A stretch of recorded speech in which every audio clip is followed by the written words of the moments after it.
better. That's good. We're glad you got on, Louis. It's been a struggle for you lately, so good job. No, I haven't really tried very hard. So do we have President Mike on board? Not past president, but current president? Not yet. Here he is. He's signing in now. Okay.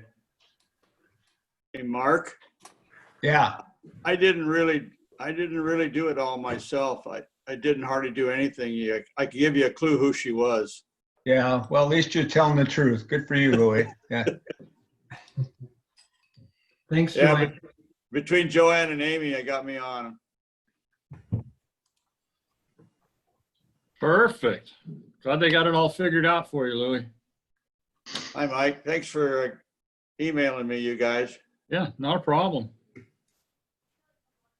By the way, Mike, both Mikes, I did talk to Mike Crawford, and I'm going to help him get on, but he couldn't do it till this evening. So hopefully next week we'll be able to see him. Okay, good. And President Mike, we're going to have a man by the name of Charles Crimmins with us right from the start. He's the legal counsel and chief of staff for former Secretary of Defense Robert Gates, who's our guest today. So he'll be on us, and Mr. Gates will join us at 12:15. Okay. Who was that? So Mark?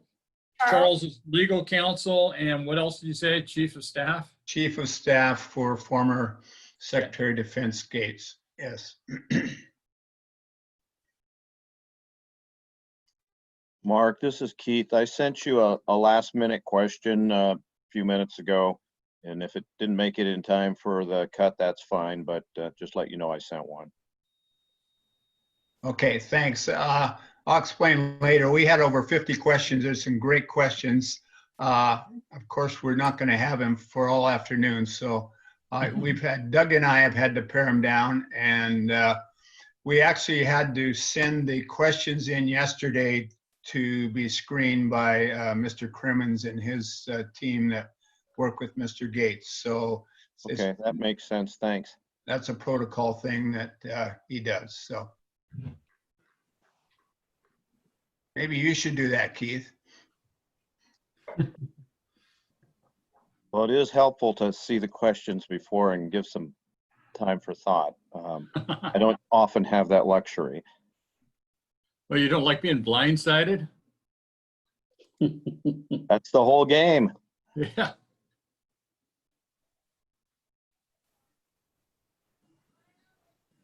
Mike Janicki, are you still in Alaska? Yes, I am still on the Kenai River. Let's see if I can make this work right so you guys can see the river in the background. Yep. And I'm coming home this weekend and I'm doing the Rotary meeting on the 13th for Mike Mosher. Yes, I guess I could do it from right here, but no, I'm up here. It's a good place to spend some summertime.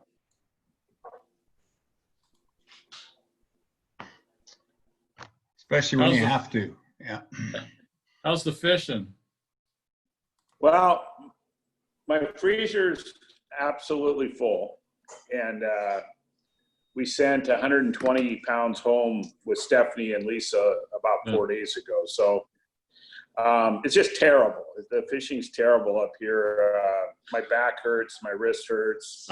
I got a Band-Aid on my elbow to deal with the carpal tunnel or whatever's going on with it. So Yeah, we're all shedding a tear for you. Yeah, my fingerprints don't work on any of my apparatuses anymore because I've got so many hooks stuck in them. So other than that, but 56 is a high up here for the day. So if you like sunshine, you guys have had the good weather. Hey, Mike. Hey, Mike, this is Louis. Can you hear me? Yeah. Yeah. Oh yeah. I got a solution for that. Those problems you have. Come to Washington and try fishing. Yeah. Well, You'll heal up in a hurry. I was fishing in the river and someone says, "Do you own that house?" And I said, "No, my sister-in-law owns the house." And the guy goes, "Well, you married the right, sister then, because right here I'm sitting at Callie and Mike's house because I can't get internet at my place, but over here you can. So it's really nice."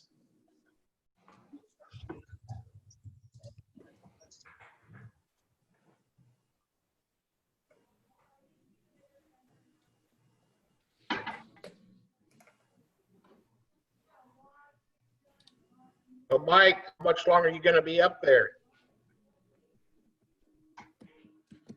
I'm coming home on Monday morning, so I'll be around for the board meeting on Tuesday, but we're still just doing it by Zoom. Dad, Addie. And then I'm going to come back. Hey, there's Addie. There's the big fisherman right there. Stephanie, maybe you could post a picture of you and Addie fishing. Yeah, I'll see if I can find one. She was the gill cutter. Yeah. She would take the knife and cut the gills in the fish. So Bleeding. Oh, good job, Ellie.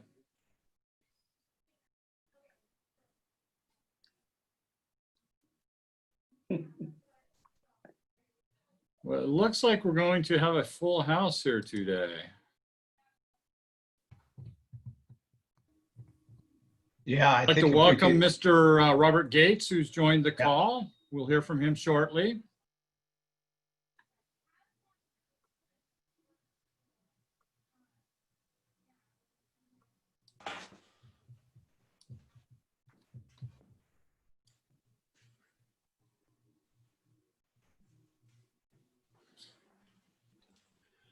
So Brock Stiles, did you want a moment today? Hi, everyone. This is Charles from Dr. Gates' office. He'll be here shortly. Hi, Charles. How you Welcome. doing? If we got a Hey. minute, that'd be great. Okay. All right. I got you on here, Brock. Thank you. Right. Hey, Mike, I just wanted to let you know, I just saw one of our vendors bring in a bunch of really nice stuff for the auction. So some drills and things and whatever. Good. So, Good. And they twisted the arm of some other suppliers. So anyway, I guess we're getting a few things. I see some stuff piling up in the office. So, Okay. Good news. So we just need to sell a Makita drill for, $28,000, $30,000, $40,000 and we'll be get back on budget. So it'll be fine. You need one of those drills, don't you, John? I do. I absolutely need one. So We'll see. We'll see how hard he wants to buy one, because maybe I need one too. Well, I like that. Yeah, the brothers bidding up the brothers. That would be perfect. hey, Mike, Yeah, I noticed. I talked to Johnny and those guys. I noticed that you must delegate really well because the logging companies had record profits since you left. So, good job. They don't want me to come back and run their job. So I told them if they're profitable, I'll stay away. So obviously it's working. So they like it better when you're gone, is what I'm hearing. They like me just by internet, There you go. and, sign this paper and we'll talk to you in 24 hours. That's the group I got now. So President Mike, I've got Ken Van Loo to do the prayer today. Perfect. And are we going to do a song? Yeah, I got a song, but I can't sing is the big deal. Can you guys? It's not a just big read deal. it, Ken. You It's can not a just big read deal. it. Well, I can read it. Do I have to sing Yeah. it? Do we all Yeah. gonna sing it? Do we want to all sing it? Because I kind of wrote a little ditty for everybody today Huh. that I wanted to kind of, if I can get share screen, I'll put that up and you guys can follow along. So, Ken, you're in charge here. Whatever you say with the song, we'll do. all right. So we need to pray first. Are we ready to do that, or are we? I will call on you, Ken. Don't Okay. get anxious there. You're good. I'm not anxious. Just ready to do it for you. Just remember the importance of brevity. Oh no, it's long. Who was that?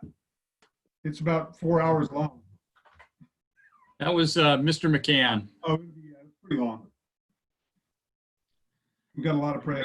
Lots of prayer. You're quoting John Cougar there. Everything's great when you start doing that. Well, we're going to give it just a few more minutes and then we'll get started because we got a busy day and a great speaker. But we'll let a few more people join.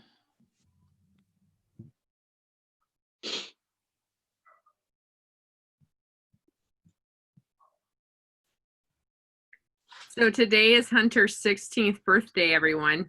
I'm sorry. Going to be driving. I was pregnant with him when I joined the club. Wow. So there's a little blast from the past for you.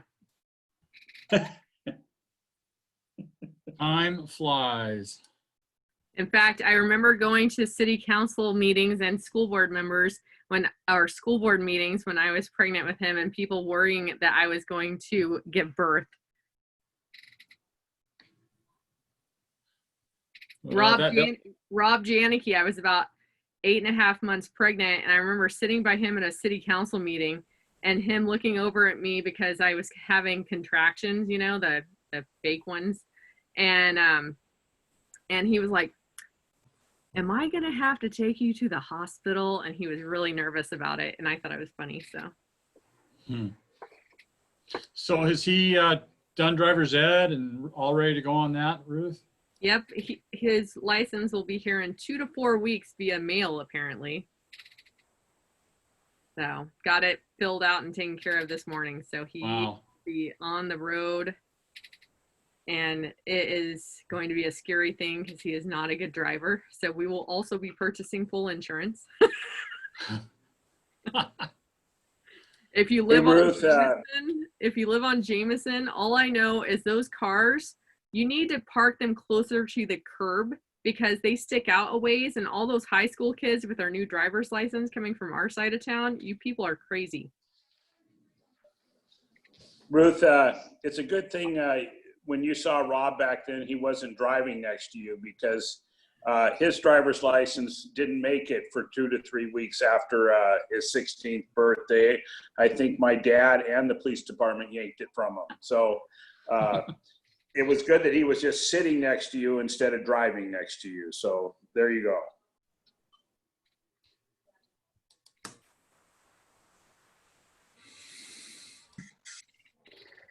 President Mike. Yes, sir.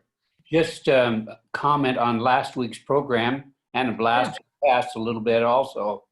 Yeah. But with the Rotary Exchange student program years ago when my kids were growing up, we used to have exchange students almost, well, every year, basically, sometimes 2.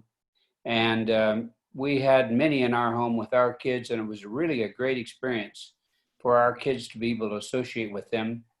In fact, our youngest daughter ended up going on an exchange to New Zealand.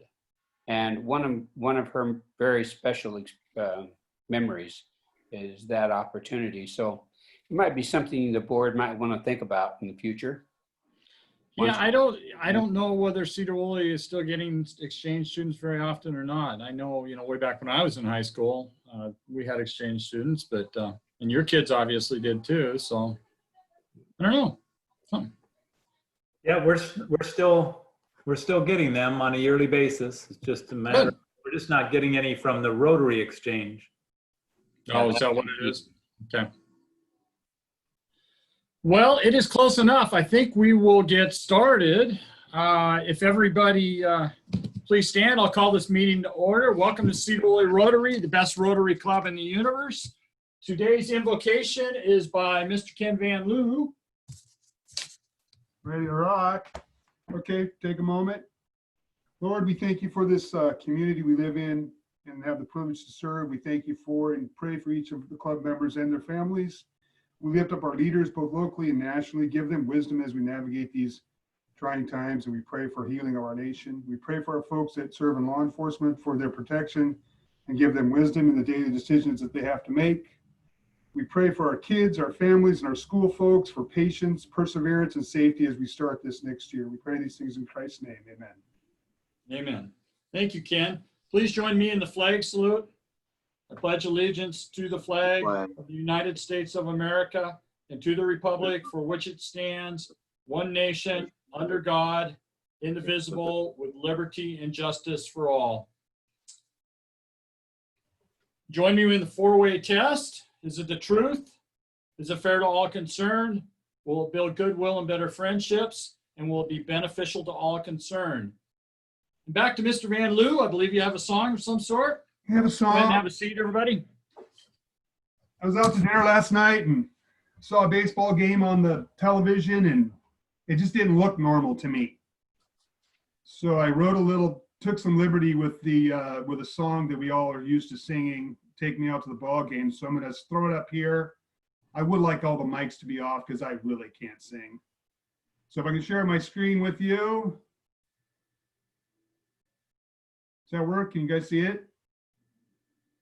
So everybody sing along. Mike, take off your thing. Ready? 1, 2, 3. Don't take me out to the ball game. Don't take me out with the crowd. Send me some peanuts and Cracker Jack. I really do care if we ever get back to normal. Root for the home team while we're watching them on TV. Or it's 1, 2, 3 strikes. We're all out at the old ball game. That's all I had. Very nice, Ken. Thank you. Okay, unshare. I don't know how to do that now. How do I get out of here? Yeah, you get it. Huh? I don't know. There's a button there somewhere. Oh, there we go. Stop share. There we go. Back to normal. Perfect. Thank you. Okay, do we have any guests? And I know we've got quite a few. I'm going to first introduce Max Collette, who is a business instructor at Skagit Valley College. Welcome, Max. Of course, we want to welcome Mr. Robert Gates, former Secretary of Defense, who will get a more formal introduction later on. Mr. Charles Crimmins, who's the legal counsel and chief of staff for Mr. Gates, is also on the call. Tim Lear, I believe you have somebody you need to introduce. Yeah, thanks, President Mike. I actually have a past Rotary president, and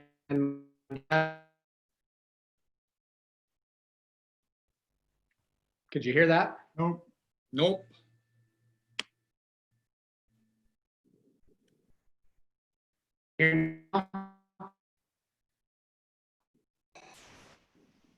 Your connection's pretty bad there, Tim.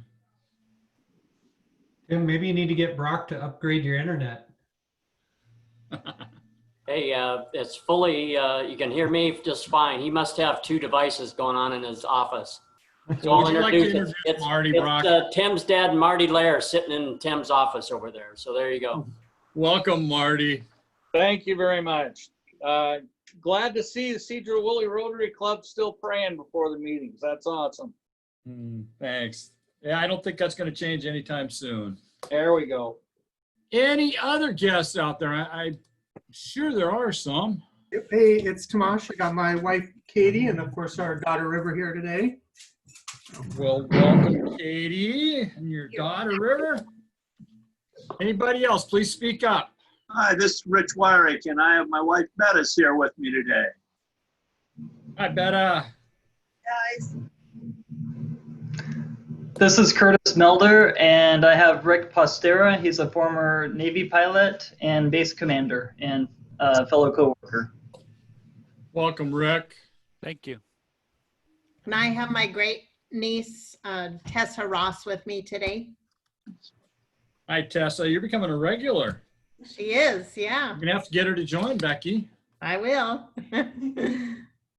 Any other visitors before we move on? Hey, Mike. Okay. Yep. Doug Wood here with my horse Toad and my farrier Lisa. Hi, Lisa, and hi, Toad. Doug, you're always good for a laugh. Well, welcome to all our visitors. We're happy to hear you today for this special day.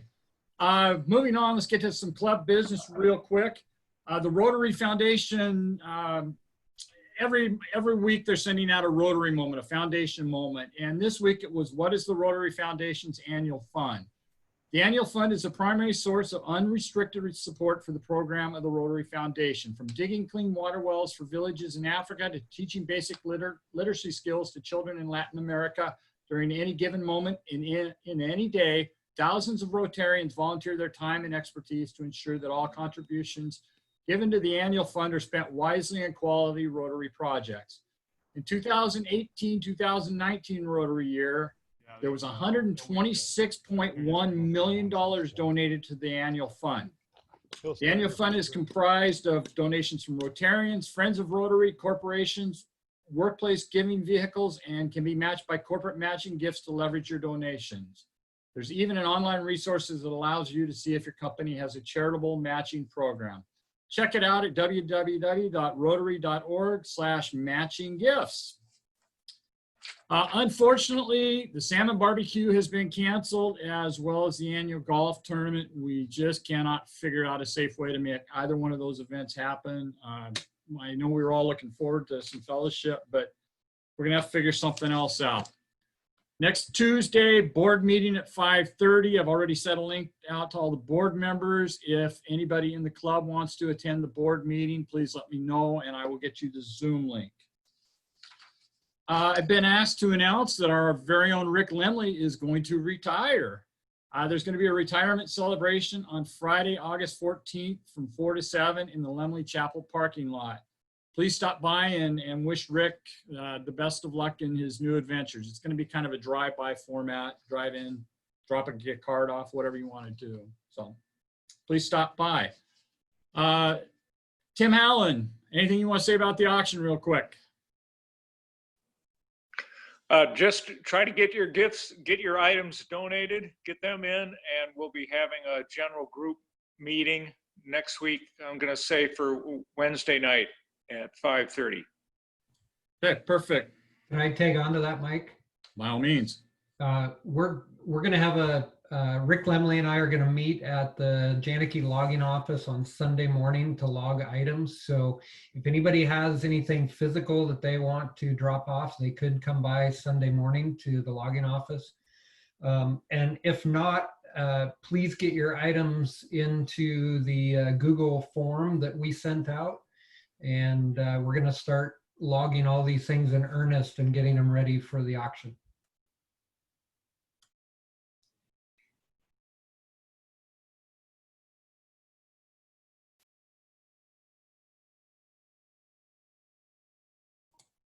Did we lose Mike Mosier? Danny, go ahead. Chris, to answer your question, if you do submit things via the Google form, if you'll text the pictures or email the pictures of your items to me, that would be super. Great. I think we've lost Mike Mosier in the agenda here, so I can move along, Travis, if you want, with our speaker. Perfect. Are we okay to go with that? Since Mike's not here, I guess we are. So today's a special day for our Rotary Club. I think we have record attendance for Zoom, and I counted 3 full pages of Rotary members today. So we do have a special presentation today, and I'm greatly honored to be the moderator. Just a warning, I'm not Chuck Todd, so just bear with me, Mr. Gates, as we go through this. But today we have a guest presentation from former Secretary of Defense Robert Gates. I want to, before we go into this, though, thank all you Rotarians who submitted questions. Doug Wood and I had over 50 questions that we tried to pare down to about 16. We have about 45 minutes, and hopefully we can get through most of them. If we can, I'll try to pick the low-hanging fruit for you and go from there. So that being said, thank you to the Rotarians who submitted questions, and we've tried to put together the best we can to get the points that you wanted or questions you wanted asked. Mr. Robert Gates is an American statesman, scholar. He was a head of the CIA. He was the president at Texas A&M University. He also served as the 22nd United States Secretary of Defense from 2006 to 2011. He was originally appointed by President George W. Bush and retained for service by President Barack Obama. Mr. Gates and his wife Becky have had a long time home in Big Lake and are great supporters of many of our organizations, including our own Rotary, Big Lake Elementary Group, and the Sedro Woolley School District. So, starting off, Mr. Gates, I want to know how you want to be addressed today, as Secretary Gates, Mr. Gates, or as I'm familiar with, Bob. I think Bob would be the best, and it's a pleasure to be with you all today.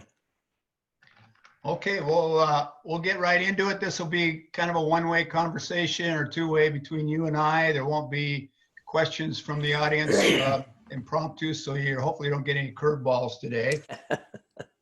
But first of all, tell us how you ended up in Big Lake. Of all the places you've visited and lived in the world, why did you choose to stay here and live in Skagit County?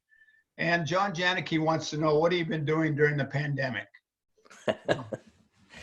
Well, my wife has very deep roots here in Washington State. Her family pioneered on the Olympic Peninsula as dairy farmers from Denmark back in the late 19th century. Her dad was career Coast Guard, but this area was always home. She graduated from Roosevelt High School in Seattle, graduated from Washington State, her brother from the University of Washington, so it's a dual family.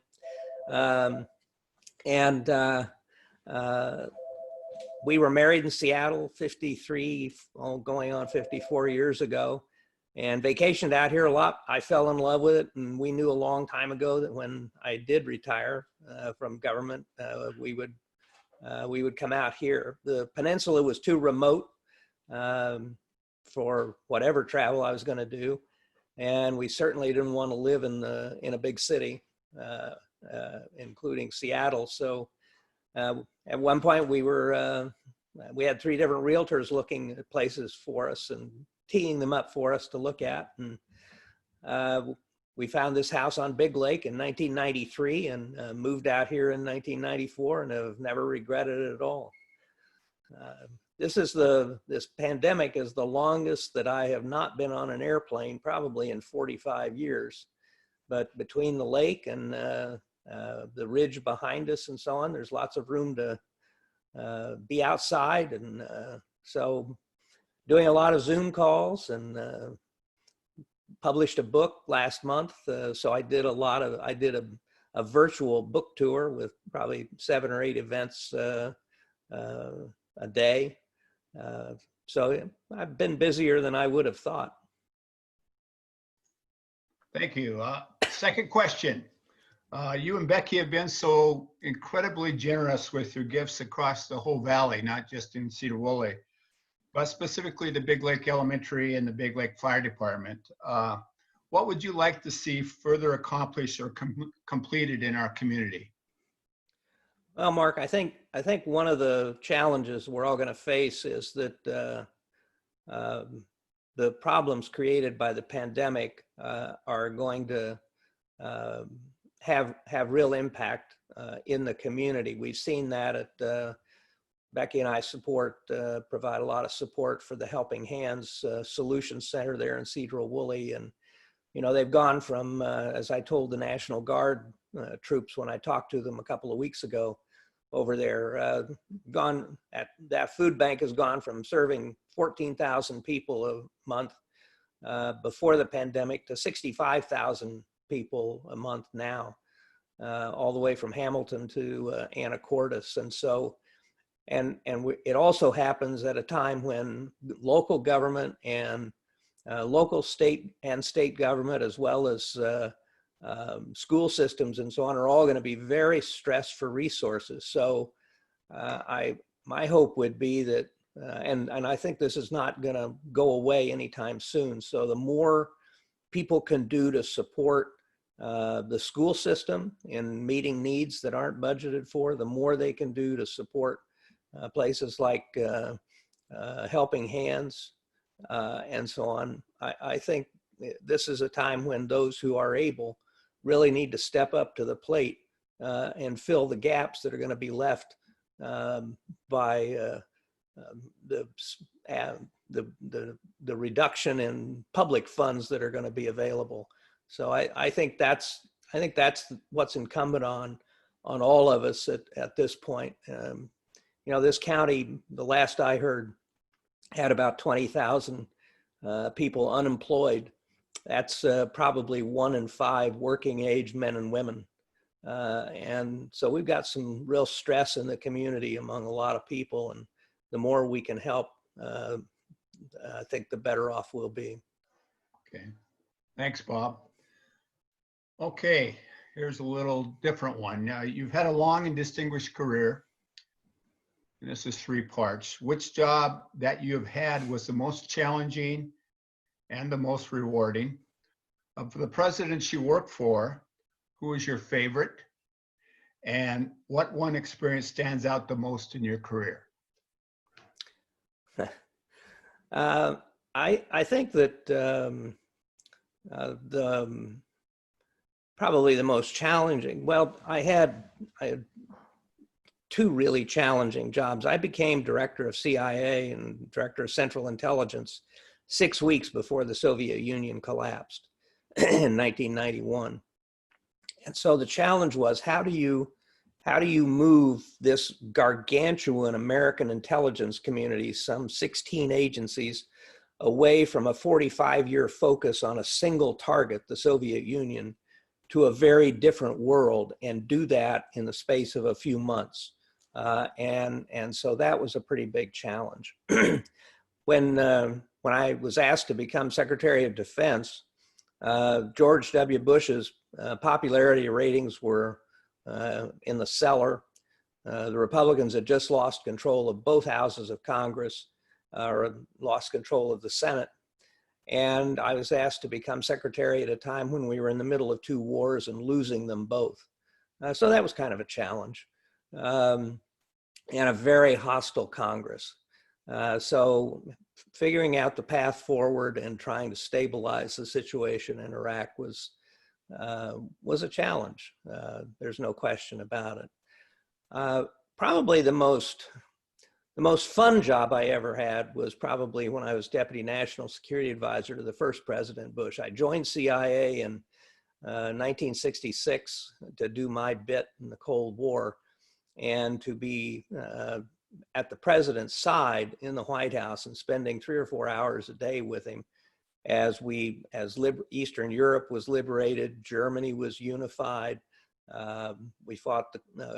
We ended the Cold War, we won the Cold War, the Soviet Union collapsed, and we had the first Gulf War.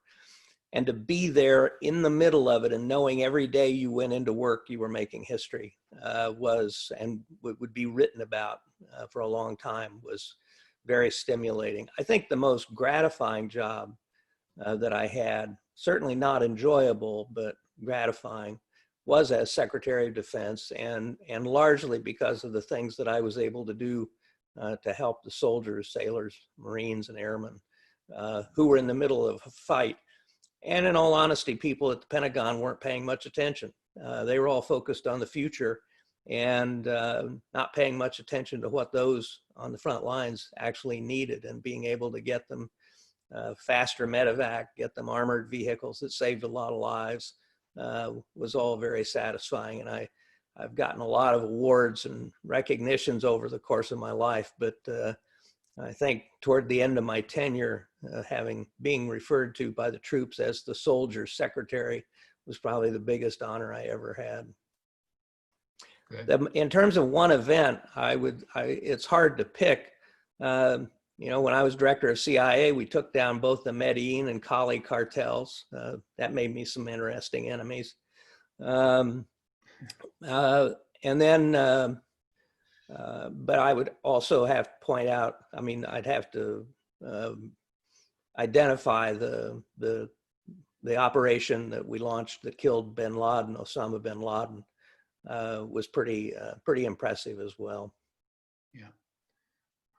How about your favorite president? Well, I would have to say, I think Ronald Reagan was probably the most visionary and historic president that I worked for. But the one that I enjoyed working for the most was the first President Bush. He had a great sense of humor. His, you know, on a more serious note, I often say that, you know, there's no precedent in history for the collapse of a major empire without a major war. And he managed to do that. And someday, and I think he's already beginning to get credit for that and for the way he conducted his presidency. But he had a great sense of humor, and he was a lot of fun to be around, and loved practical jokes. And it was really enjoyable working with him. Great, thank you. He had an award. I'll just tell you one thing that he did that I just was so much fun. So his national security advisor was General Brent Scowcroft. Scowcroft had a bad habit of falling asleep in meetings with the president. And so the president created an award, and he called it the Scowcroft Award. And it was for the senior American official who most obviously fell asleep in a meeting with the president of the United States. And he'd evaluate people. This was not frivolous. He evaluated people on 3 criteria: the duration of their nap, the depth of their nap. Snoring always got you extra points. And then the quality of your recovery. Did you just sort of quietly return to consciousness, or did you awake with a jolt and knock the coffee over? So we had a lot of fun. Great, good. Well, we have a lot of Eagle Scouts in our Rotary group, and we know that you're very involved with the Boy Scouts of America, but this is from one of our members. As an Eagle Scout myself, I have concerns about the survival of the organization I grew up in. As the former president of the Boy Scouts of America, what do you see in its future? And will it survive the bankruptcy and continue to function in its current form? I do think it'll survive. I think, you know, the bankruptcy issues are taking place at the national level. But meanwhile, in local communities, and Mike Janicki can attest to this better than anybody, at the local level, Scouts continue to work on their badges. The troops continue to thrive. Kids continue to get their Eagle Award. I'll just give you one statistic to show you how at the grassroots level, Scouting continues to thrive. When I got my Eagle in 1958, there were probably 1 million more Boy Scouts than there are today. And that year, 17,000 kids got their Eagle. In the last 3 years, there's 1 million fewer Scouts than when I got mine. And yet, each of those years, more than 50,000 kids have earned their Eagle Scout badge.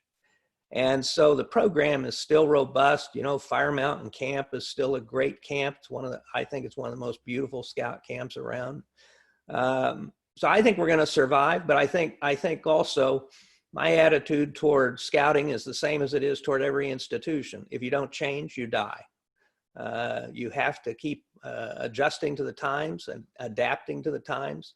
I know a lot of people, a lot of old timers in the movement balked at admitting girls, but the truth is we just had an awful lot of families where, first of all, at the Cub Scout level, most of the time the girls went to the programs anyway because their parents were involved and they were taking their little boys to the Cub Scouts and they dragged their little sisters along with them.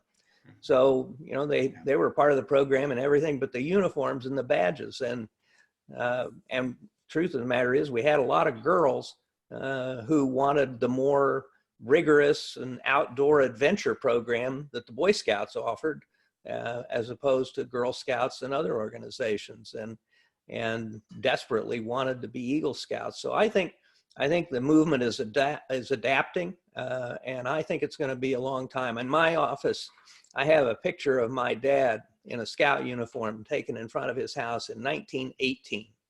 Wow. So our family's been involved in Scouting for a very long time, and I think it's going to be okay. Yeah, that's good news. Thank you. It's great. Well, let's shift gears a little bit and go into politics. I know you like these, so let's go with one question here, a couple questions actually. Bipartisan politics go back to, before the start of our great country. They're often viewed in hindsight as a healthy balance that results in our country generally moving forward in the right direction with increasing freedoms and protections for all people.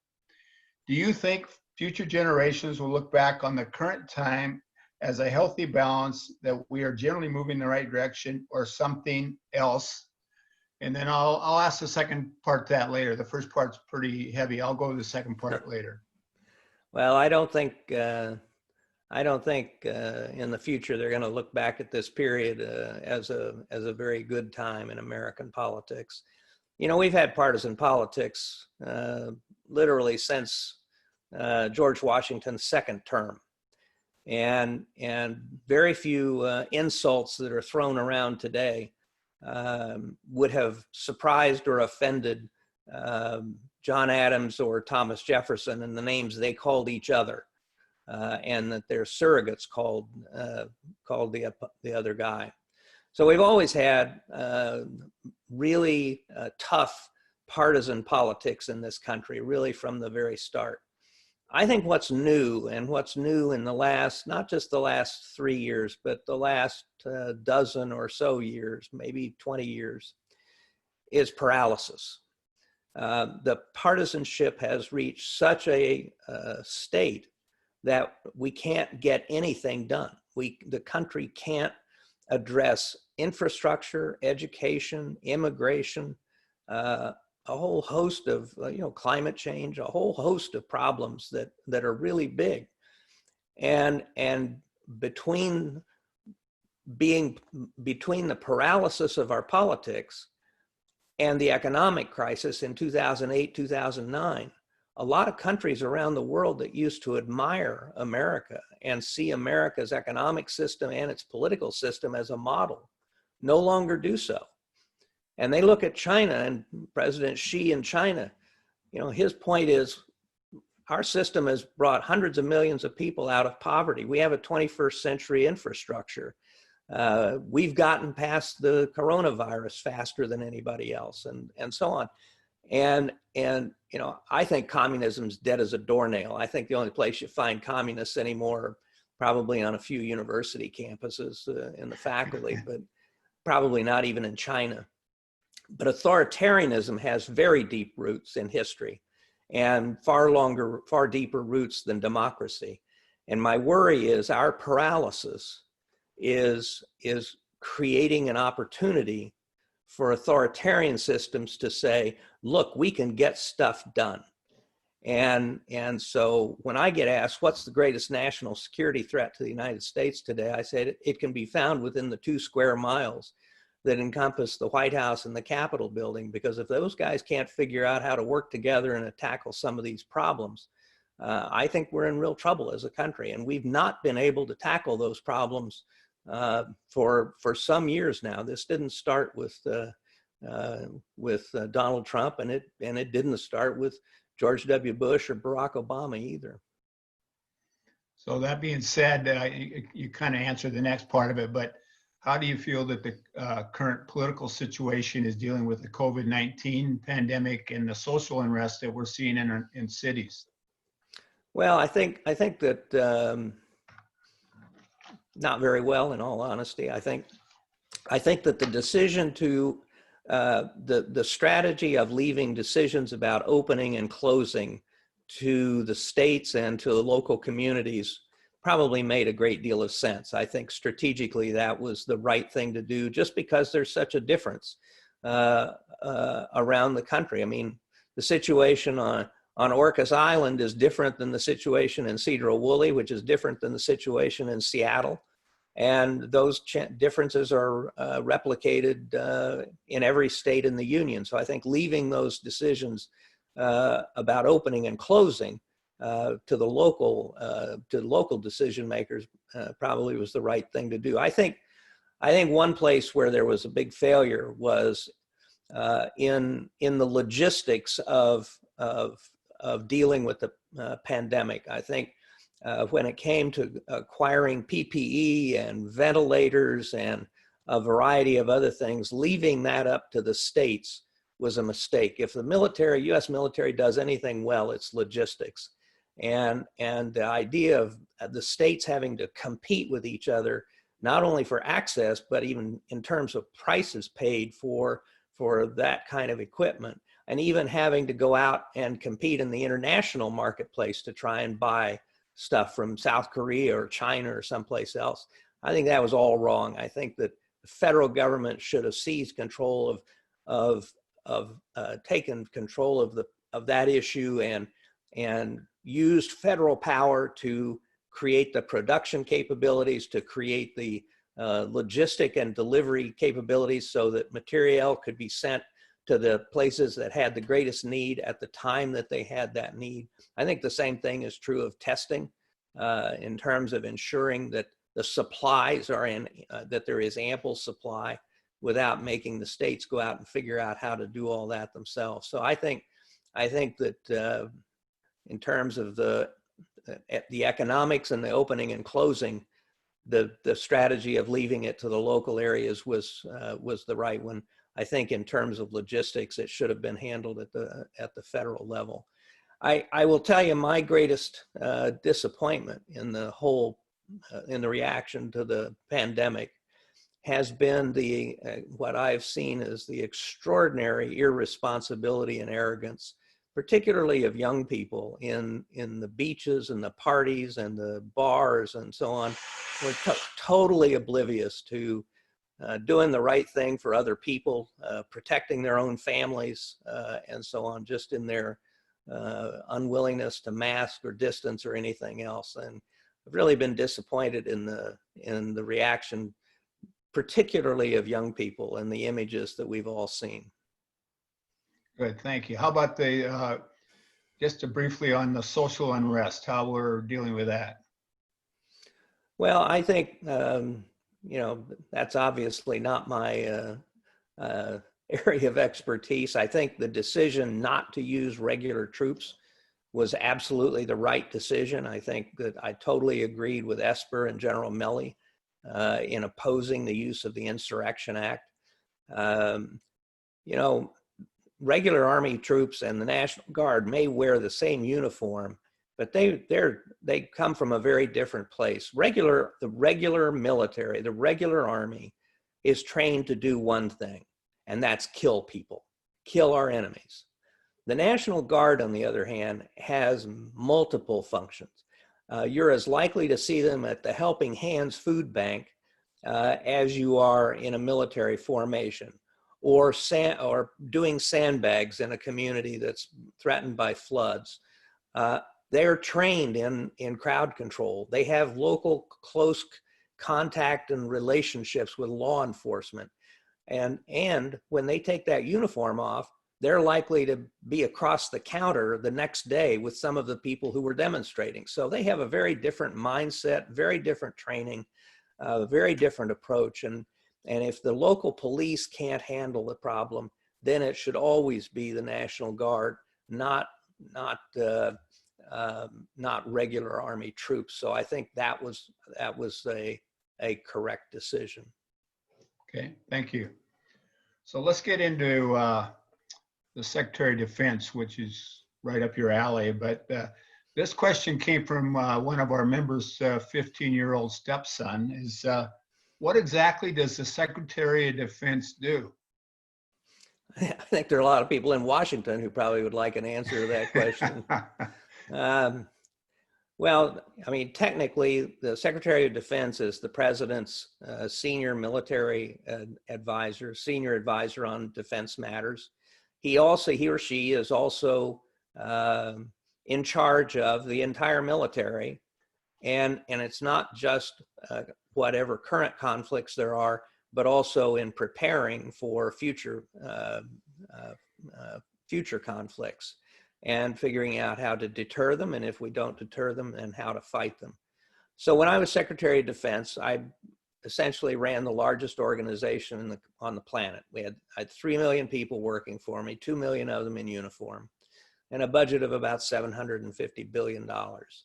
And at that time, we were involved in 2 wars, but it was also a matter of how do you balance procuring materiel and what's needed to fight today's battles with how do you decide on what kinds of equipment to buy for future conflicts. And when I was secretary, we did a lot of things to help the troops in the field that I referred to earlier in Afghanistan and Iraq. But at the same time, we also began the programs to build a new generation of nuclear ballistic missile submarines to replace the Ohio-class submarines we have now. We began the process of building a new strategic bomber, the B-21, and a number of other future-oriented programs. So it's managing a lot of programs and a lot of people, and trying to make sure that the country is protected. You also spend several hours a day, generally, in the Situation Room at the White House advising the president, and more time than any of us would like on the Hill testifying in front of Congress. When you started out saying that there were a number of questions and you hope there weren't any curveballs, let me tell you, after 30 years of, I used to tell people, I tell audiences, particularly young people, who are sometimes reluctant to ask questions, I'll say, let me tell you something before you start, because sometimes you're reluctant to begin asking questions. I testified in front of Congress for more than 30 years, and I guarantee you, you cannot come up with a dumber question than some of the ones they asked me. Good on you. Good on you. So let's talk some more about the Secretary of Defense. You served under a Republican administration and under a Democratic administration. What was it like? And do you think being the Secretary of Defense is any different today than it was when you served? If it is, why? Well, I think there was a lot of continuity. During the summer of 2008, I heard from both the McCain and Obama camps rumors that they might want, whoever was elected might want me to stay on for a few months as a matter of continuity, given the fact that we were in two wars.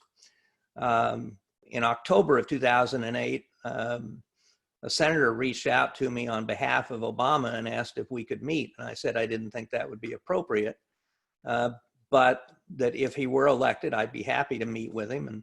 And I volunteered to put together some questions that could serve as a basis for that conversation. And I had those questions delivered to Obama.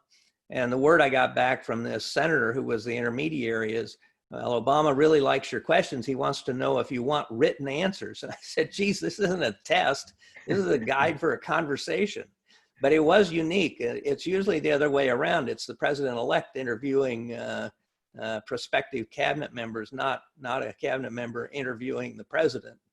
But when we had our secret meeting in the fire station at Reagan Airport after he was elected, he pulled that list of questions out of his pocket, and they were things like, why should you trust me? We don't know each other. We've never worked together. What do you plan to do in Afghanistan? What about the defense budget? Who's the rest of the team going to look like? Who's going to be on? Who are the others that you're considering for the team in national security? And I was satisfied that there was going to be a lot of continuity. And I still was thinking that this would be a relatively short-term thing. And he and I finally agreed, well, why don't we do this for about a year? And as I like to say, I put a period at the end of that sentence and he put a comma. And I ended up working longer for Obama than I did for Bush. I was a secretary for Obama for 2.5 years, and it turned out I was his longest serving Secretary of Defense. And so the transition for me really was not a difficult one. It was awkward in the Congress, and you might find this amusing. So in the Senate Armed Services Committee, for example, the Democrats, appropriately from the witness table, the Democrats sit on the left and the Republicans sit on the right. And when I was working for Bush, I would get all these softball questions from the Republicans, and I'd get all these hard-ass questions from the Democrats. So I'm up there the first time after Obama becomes president, and I'm up there as his Secretary of Defense. And all of a sudden, I'm getting the hardball questions from the Republicans and the softballs from the Democrats. And then midway through the hearing, I stopped and I said, whoa, wait a second. What's going on here? I'm the same guy. I haven't changed my views on anything. And you guys have completely switched places. And they at least had the grace to laugh a little bit. But the difference actually was more noticeable in the Congress for me than it was in the White House. So just kind of a piggyback on that, you know, you served under Republican and Democratic presidents, and you're in a publication called Foreign Policy. You're seen as America's last bipartisan figure. In this time where we have great political divide, would you or have you considered running for president? Never. Absolutely never. You know, I worked for 8 presidents, beginning with Lyndon Johnson. And by my last count, the only one that I didn't work for was Bill Clinton. And during which time I was president of Texas A&M. So I think it was 5 Republicans and 3 Democrats. And I figured out how to make it work. And one of my regrets when I stepped down as secretary, one of my regrets that I expressed to the press was that as I left, I was the last senior national security official in the American government to have worked for both Republicans and Democrats. Everybody else comes up through one or the other channels, and I think that's a sad state of affairs, especially in the national security arena. Well, it kind of gets back to what you talked about earlier about how hard it is to get anything done anymore. So we're going to kind of go back in history a little bit. You mentioned Lyndon Johnson. So this is from one of our members, Louis Riquois. He's a Vietnam veteran in the U.S. Army, spent a year in the Mekong Delta from 1968 to 69. His question to you pertains to the purpose of why, I know you could talk all day of this, why we were in Vietnam to begin with, South Vietnam, and why did it end the way it did? Well, you know, our history in Vietnam goes back to the Eisenhower administration. One of the examples of presidential restraint that I like to cite is the Joint Chiefs of Staff unanimously recommended to President Eisenhower in 1954 that they be allowed to use nuclear weapons to help the French at Dien Bien Phu. And Eisenhower said no. By the end of the Eisenhower administration, we had a handful of advisors, military advisors in Vietnam, probably fewer than a couple of hundred. And the escalation began under President Kennedy and then significantly under President Johnson. I think that you have to put yourself back in that time, and I think a lot of people at the time believed that North Vietnam was a surrogate, if you will, for both Russia, the Soviet Union, and China, and that they were acting as a surrogate, and that if Vietnam fell to the north or to the communists, that the rest of Indochina and Thailand and perhaps elsewhere in Asia would fall as well. The whole domino theory. And so I think it was very much tied into Cold War mentality and thinking that we had to resist the Vietnamese. Unfortunately, first of all, our initial military strategies under General Westmoreland were failed military strategies. We finally got the military strategy right under Creighton Abrams, but that was General Abrams, that was very late in the game by the time General Abrams took over. We also had a very flawed local indigenous partner. The leaders of South Vietnam were incredibly corrupt and did not have the respect of their people. And frankly, one of the challenges we faced both in Iraq and Afghanistan as well.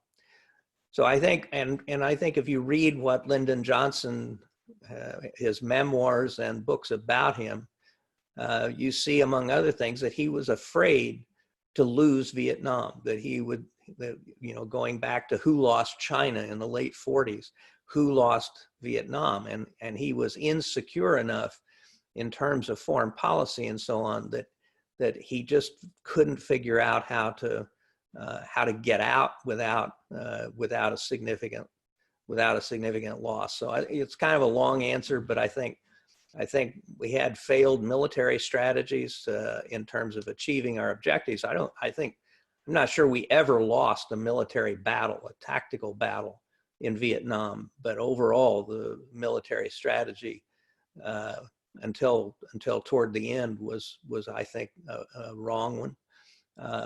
And then of course the collapse of support here at home really played a very important role as well. So, and I think one of the lingering consequences of Vietnam, and I would add Watergate, was really that's when confidence in the federal government and in the presidency began to decline in a significant way, because the reality was and is that both President Johnson and President Nixon lied to the American people repeatedly.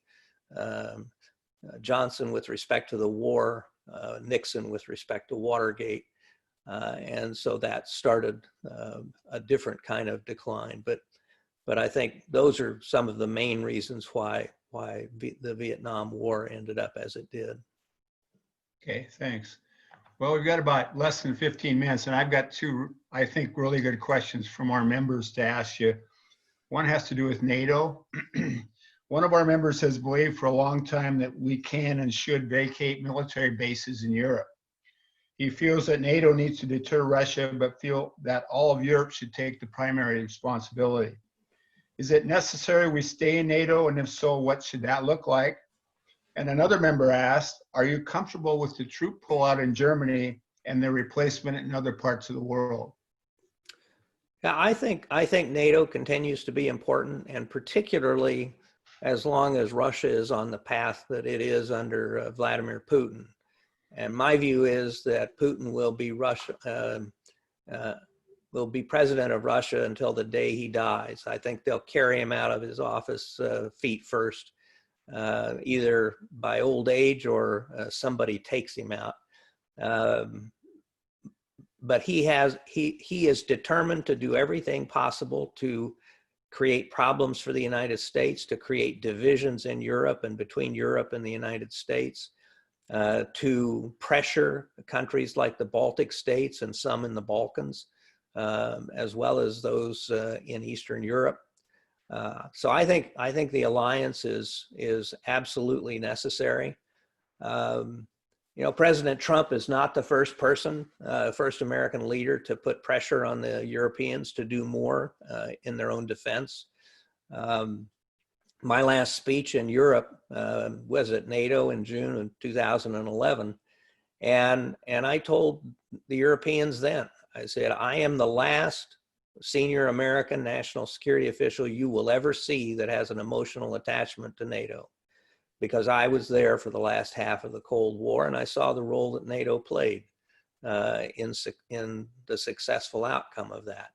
But I said a new generation of Americans is coming to power in the Congress and in the White House, and they will have a very different view of the alliance, and they will look at it as a cost-benefit analysis, and you will come up short because you are not doing enough. So I think it's important to keep the pressure on the Europeans to do more, but I also think it would be a terrible mistake for us to pull out of Europe at this point and for us to pull out of the alliance. I think it would be a huge strategic gift to Vladimir Putin. It would be the answer to all of his dreams. This is what he's been trying to do ever since the collapse of the Soviet Union, was how to make NATO go away. And unless we want to hand Putin a huge victory and create an opportunity for him to exercise the same kind of aggression against Eastern Europe and the Baltic states that he did against Crimea and Ukraine, I think we need to be there. You know, I don't have a strong view one way or the other about the deployments in Germany, except for this: if we're going to change those deployments, it ought to be for very clear-cut strategic reasons, and we ought to be able to explain the strategic rationale for either increasing or decreasing the number of troops in Germany or in Poland or someplace else. But to make the change because you're ticked off at Angela Merkel for not being willing to come to a G7 meeting, I think is all wrong. And so it needs to, if we're going to move some troops around, there needs to be a strategic rationale. I suspect that, first of all, it's going to take a long time. The dirty little secret of bringing those troops home is it's going to cost more to bring them home than it is to leave them in Germany, because we're going to have to build new facilities for them here in the U.S.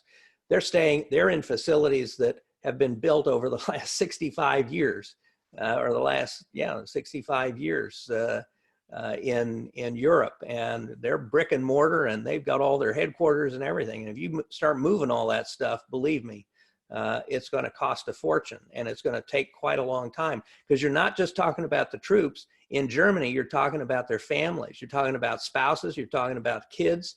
We have schools, military schools, run schools for those kids. There's a huge infrastructure that supports all that. So the notion you can just snap your fingers and bring 12,000 troops home or 6,000 troops home, if it proceeds, it will be a years-long process. And frankly, I'm not sure that there's a good strategic reason for it. Okay. Thank you. Okay, let's talk about China then. Over the last 10 years, China has claimed most of the South China Sea, up to 1,000 nautical miles from the mainland of their own, and violating the established territorial waters of 6 neighboring countries. What, if anything, can the U.S. and the allies do to reverse this violation of international maritime law and restore sovereign rights to the Southeast Asian allies? You know, this is a good example. The South China Sea is a good example of where taking strong action early prevents significant strategic consequences later. As I cite in the book that I just published in mid-June, in 1995, the Chinese took over a couple of a reef in the South China Sea that was claimed by the Philippines, and the United States, along with the Philippine Navy, confronted the Chinese, and the Chinese had to retreat. But that was the last time we challenged Chinese claims to those reefs and shoals and islands in the South China Sea.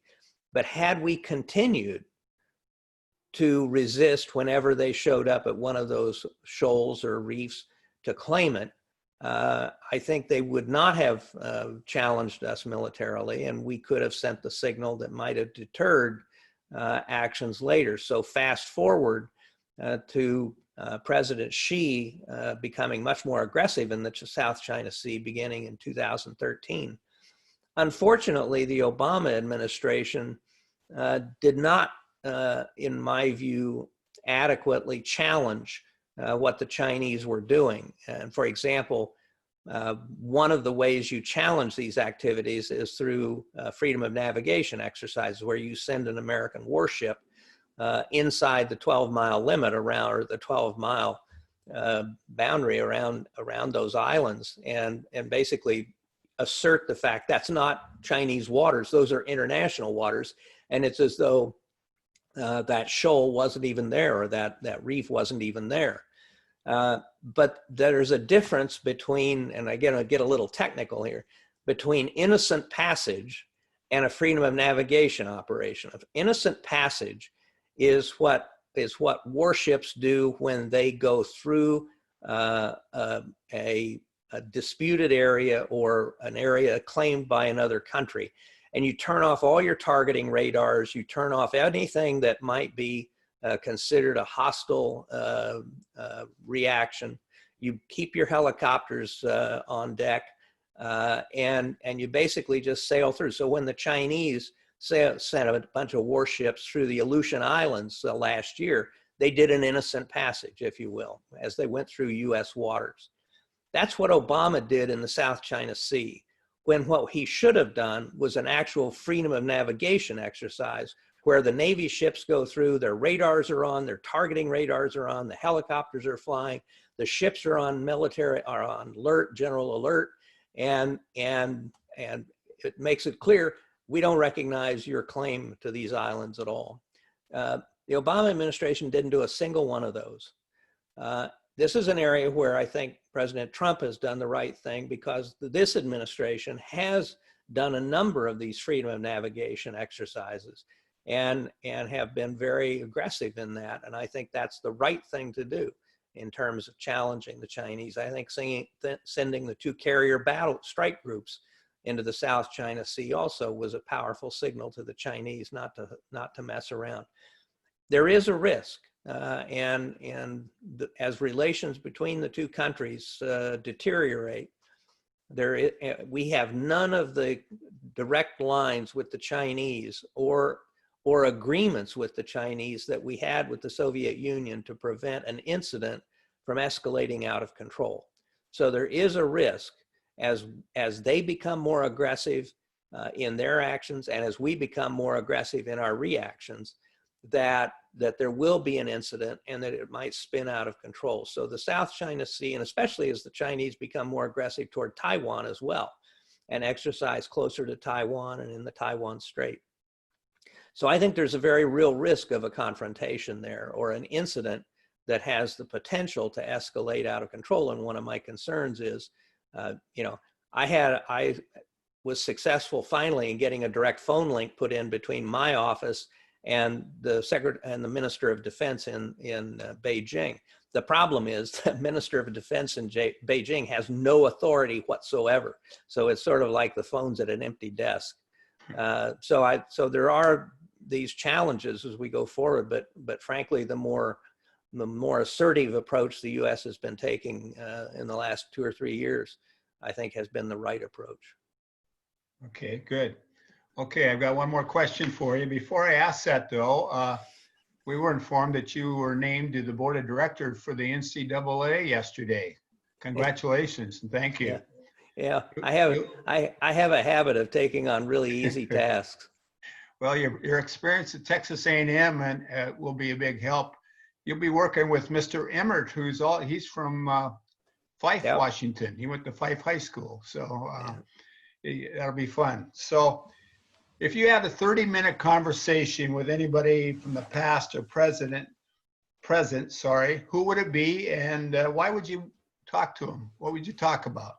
Well, I'm not very interested in talking to anybody right now in the present.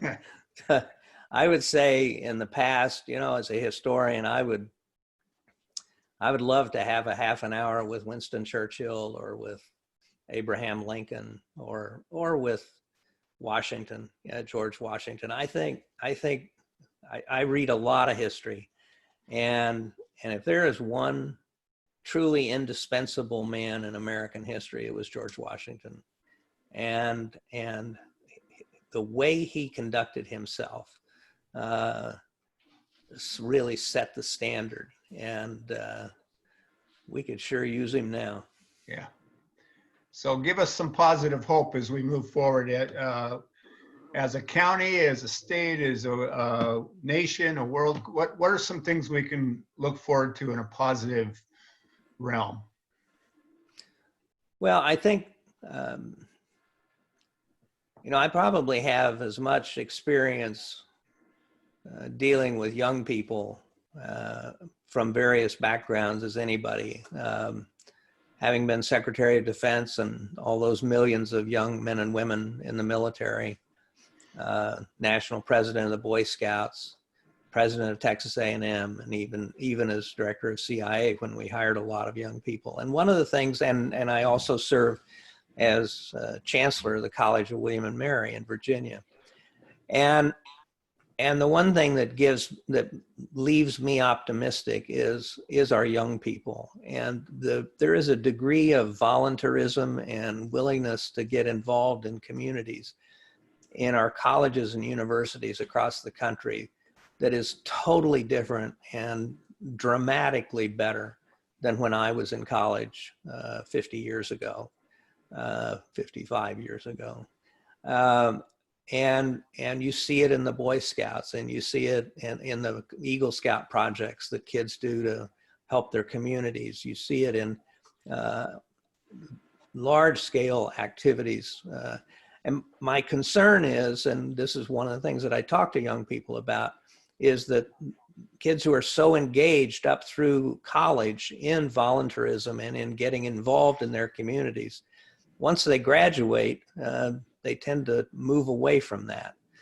But I think we've got a lot of very engaged, very idealistic, hardworking young people today, and that makes me optimistic. I also think